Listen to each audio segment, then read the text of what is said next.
So ano talaga siya mga ka-mix vlog, sobrang ganda niya pa, parang ano siya, parang brand new talaga. First tingin ko brand new talaga to. Tingnan mo naman yung ano niya, yung tanso niya, hindi pa nakaranas ng ano, gas-gas.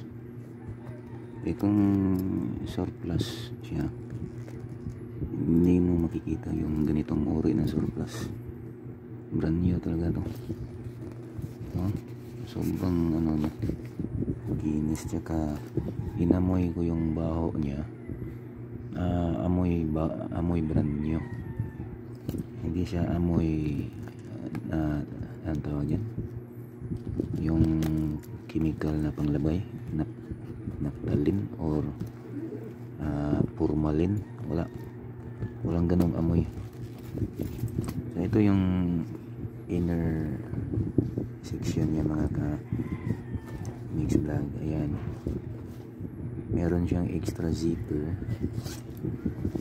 tapos merong lalagayan ng ATM, ID cards, at ito wallet size.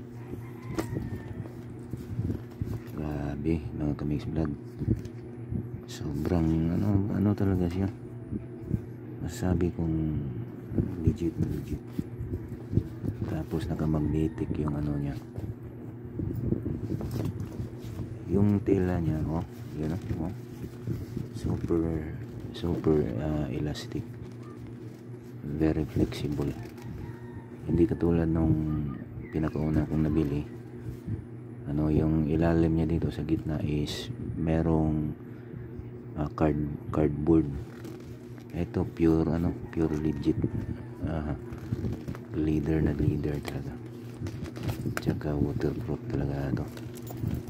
Wala akong nakita ito siguro may nilagay, pero at least yung outer niya is napakasulit. So kung tatanungin niyo ako sa SRP nito, yung presyo, paki-comment down anong sa tingin nyo sa ganitong uri ng shoulder bag or laptop bag. Ayan,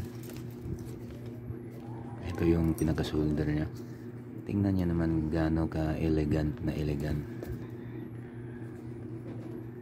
at paki-comment down kung para sa inyo magkano ang presyo nito, at sasagutin ko kayo kung magkano talaga ito.